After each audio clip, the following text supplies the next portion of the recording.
ಪತಿ ಕುಡಿಲಿ ಅಂತ ಈ ಹಾಲನ್ನ ನನಗೋಸ್ಕರ ತಂದಿದ್ದೀಯ. ಆದರೆ ಇವತ್ತು ಈ ಹಾಲಿನ ಅವಶ್ಯಕತೆ ನನಗಿಲ್ಲ. ಈ ಹಾಲನ್ನ ನಿನ್ನ ಕೈಯಾರೆ ನಿನ್ನ ಮಗನಿಗೆ ಕುಡಿಸಬೇಕು. ಆದರೆ ನಿನ್ನ ಮಗ ಕುಡಿಯುವ ಹಾಲಿನಲ್ಲಿ ವಿಷ ಬೆರೆಸಿ ಕುಡಿಸಿ ಕೊಂದು ಬಿಡು ನಿನ್ನ ಮಗನನ್ನ. ಈ ಮಾತನ್ನ ನೀವೇ ಹೇಳ್ತಾ ಇದ್ದೀರಾ? ನಾ ಹೆತ್ತ ಮಗನಿಗೆ ನನ್ನ ಕೈಯಾರೆ ವಿಷ ಹಾಕಬೇಕೆ? ಇಲ್ಲ ಇಲ್ಲ ಇಲ್ಲ. 9 ತಿಂಗಳು ಹೊತ್ತು ಹೆತ್ತ ನನ್ನ ಕಂದನಿಗೆ ನಾನು ಹೇಗ್ರಿ ವಿಷ ಹಾಕಲಿ? ಹೌದು ಮಹಾದೇವಿ, 9 ತಿಂಗಳು ಹೊತ್ತು ಹೆತ್ತ ನಿನ್ನ ಕರುಳಿನ ಕೊರಗು ಏನು ಅಂತ ನನಗೂ ಅರ್ಥ ಆಗುತ್ತೆ. ಆದ್ರೆ ಹೆತ್ತ ಮಗನನ್ನೇ ಬಲಿ ತೆಗೆದುಕೊಳ್ಳುವ ಕರ್ಮ ಹಣದವರಾದ ನಮ್ಮ ಹಣೆ ಬರದಲ್ಲಿ ಬರೆದಿರುವಾಗ ಅದನ್ನು ಯಾರಿಂದಲೂ ತಪ್ಪಿಸಲು ಸಾಧ್ಯವಿಲ್ಲ. ಮಗನೆಂಬ ಮಮಕಾರವನ್ನ ಸುಟ್ಟು ಹಾಕು. ಮಣಿತನದ ಮಾನ ಉಳಿಸಲು ಮುಂದಾಗು. ನಮಗೆ ಹೆತ್ತ ಮಕ್ಕಳ ಪ್ರಾಣಕ್ಕಿಂತ ಮಣಿತನದ ಮಾನ ಮುಖ್ಯ. ಮಗನ ಪ್ರಾಣ ಹೋಗುತ್ತೆ ಅಂತ ನಾನು ದುಃಖ ಪಡ್ತಿಲ್ಲ ರೀ. ಆದ್ರೆ ಈ ಜಗತ್ತಿನಲ್ಲಿ ಯಾವ ತಾಯಿಯಾದ್ರೂ ಹೆತ್ತ ಮಗನಿಗೆ ವಿಷ ಹಾಕಿದ್ದು ಉಂಟೇನ್ರಿ? ಹೇಳ್ರಿ, ಹೇಳಿ. ಯಾಕಿಲ್ಲ? ದೈವ ಪರೀಕ್ಷಿಸಲು ನಿಂತಾಗ ಭಕ್ತ ಸಿರಿಯಾಳನ ಸತಿ ತನ್ನ ಮಗನನ್ನ ಬಲಿ ಕೊಡಲಿಲ್ಲವೇ? ಬಾಲಚಂದ್ರನ ಹೆಂಡತಿ ಗಂಡನ ಮಾತಿಗೊಪ್ಪಿ ತನ್ನ ಹೆತ್ತ ಕರುಳನ್ನೇ ಬಲಿಯಾಗಿ ಕೊಡಲಿಲ್ಲವೇ? ಅದರಂತೆ ಈ ಮನೆತನದ ಮಾನ ಕಳೆಯಲು ನಿಂತ ನಿನ್ನ ಮಗನ ಪ್ರಾಣವನ್ನು ನೀನು ತೆಗೆದುಕೊಳ್ಳಲೇಬೇಕು. ಮಾನವಂತ ಮಾನವರಿಗೆ ಪ್ರಾಣ ಹೋದರೂ ಮಾನಬೇಕು.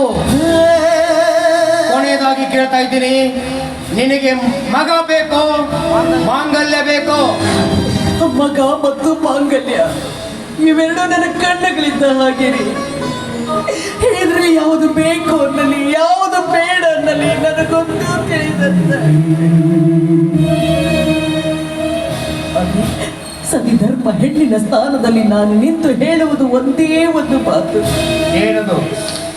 ಮಗ ಹೋದರೂ ಮಾಂಗಲ್ಯ ಬೇಕು. ಮಗ ಹೋದರೂ ಮಾಂಗಲ್ಯ ಬೇಕು.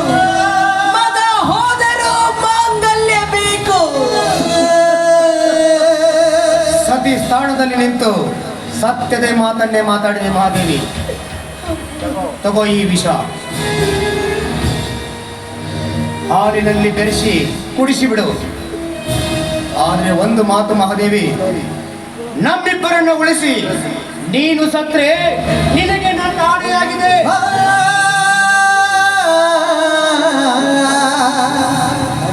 ನಾನು ಮರಳಿ ಬರುವುದರೊಳಗಾಗಿ ಮಗ ಇರಬಾರ್ದು, ಮಗಳ ಹೆಣ ಇರಬೇಕು. ತಪ್ಪಿದರೆ ನಿನ್ನ ಕೊರಳಲ್ಲಿರುವ ಮಾಂಗಲ್ಯವು ನಿನ್ನದಲ್ಲ.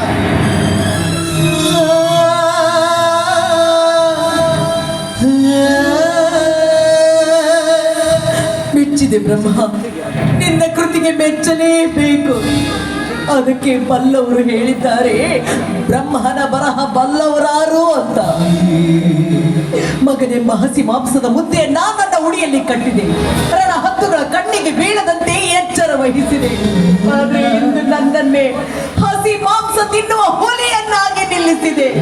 ನನ್ನನ್ನೇಕೆ ಭೂಮಿಗೆ ಜಾರಿಸಿದೆ. ಈ ಪಾಪದ ಕಿರೀಟ ಕಟ್ಟಿಕೊಳ್ಳಲೆಂದೇ ಭೂಮಿಗೆ ಜಾರಿಸಿದೆಯ. ಹೆತ್ತ ಮರವೇ ಕಲ್ಲಾಗು. ಕಟ್ಟಿಕೊಂಡವನು ಉಳಿಯಬೇಕು, ಮಗ ಅಳಿಯಬೇಕು. ಕಟ್ಟಿಕೊಂಡವನು ಉಳಿಯಬೇಕು, ಮಗ ಅಳಿಯಲೇ.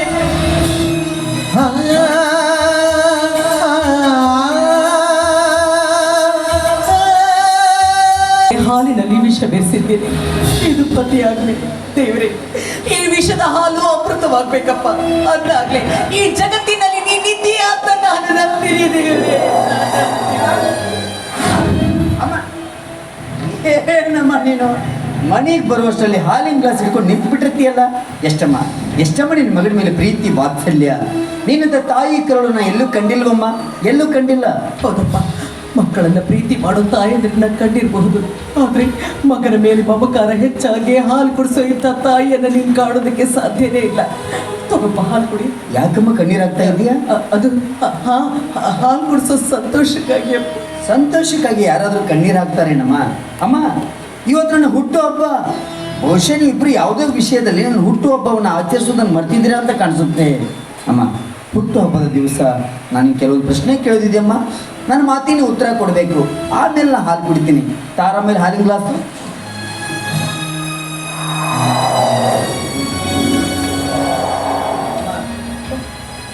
ಹುಟ್ಟುಹಬ್ಬದ ದಿವಸ ಹೆತ್ತ ತಾಯಿಯ ಕೈಯಿಂದ ಹಾಲು ಕುಡಿಯುವ ಮುನ್ನ ನಾನು ಮಾಡಿದ ತಪ್ಪನ್ನು ಯಾವುದು ಮುಚ್ಚಿಡದೆ ನಿನ್ನ ಮುಂದೆ ಹೇಳಬೇಕು ಅಂತ ನಿರ್ಧಾರ ಮಾಡಿದ್ದೀನಮ್ಮ. ಯಾಕಂದ್ರೆ ಈ ಪ್ರಪಂಚದಲ್ಲಿ ಮಕ್ಕಳು ಮಾಡಿದ ತಪ್ಪನ್ನು ಯಾರೂ ಕ್ಷಮಿಸದಿದ್ರು ಹೆತ್ತ ತಾಯಿ ಕ್ಷಮಿಸುವಳೆಂಬ ಕವಿಗಳ ವಾಣಿ ಕೂಗಿ ಕೂಗಿ ಹೇಳ್ತಾ ಇದೆ. ನಾನು ಮಾಡಿದ ತಪ್ಪನ್ನು ಒಪ್ಕೊಂತೀನಿ, ನನ್ನ ತಪ್ಪನ್ನು ಕ್ಷಮಿಸಿದ್ದೀನಿ ಅಂತ ಹೇಳಿದ್ರೆ ನಾನು ಹಾಲು ಕುಡಿತೀನಮ್ಮ.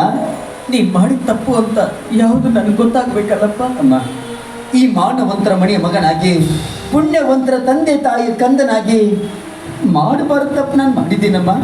ಅದೇನಂದ್ರೆ ನಮ್ಮನ್ನೇ ನಂಬಿದ ಒಂದು ಬಡ ಕುಟುಂಬದ ಹೆಣ್ಣಿನ ಮಾನಭಂಗ ಮಾಡಿದ್ದೀನಮ್ಮ.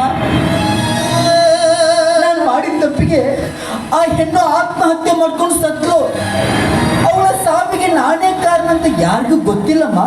ಇವತ್ತು ಅವಳ ಸಾವಿಗೆ ನಾನೇ ಕಾರಣ ಅಂತ ಒಪ್ಕೊಳ್ತಾ ಇದ್ದೀನಮ್ಮ. ಯಾಕಮ್ಮ ನಗ್ತಾ ಇದೀಯಾ? ಯಾಕೂ ಇಲ್ಲಪ್ಪ. ಬೆಕ್ಕು ಕಣ್ಣು ಮುಚ್ಕೊಂಡು ಹಾಲು ಕುಡಿದ್ರೆ ಜಗತ್ತೇ ನೋಡಿಲ್ಲ ಅಂತ ತಿಳಿದಿರುತ್ತೆ. ಅಂದ್ರೆ ಈ ವಿಷಯ ಮೊದಲು ನಿನ್ಗೆ ಗೊತ್ತೇನಮ್ಮ? ಇಲ್ಲಪ್ಪ, ಈಗ ನೀನೇ ಹೇಳೋದಿಲ್ಲ. ಇದೊಂದು ತಪ್ಪನ್ನ ಕ್ಷಮಿಸಿದಿನ ಅಂತ ಹೇಳಿದ್ರೆ ನೀನು ನನಗೆ ಹಾಲು ಕುಡಿಸೋದಷ್ಟೇ ಅಲ್ಲಮ್ಮ,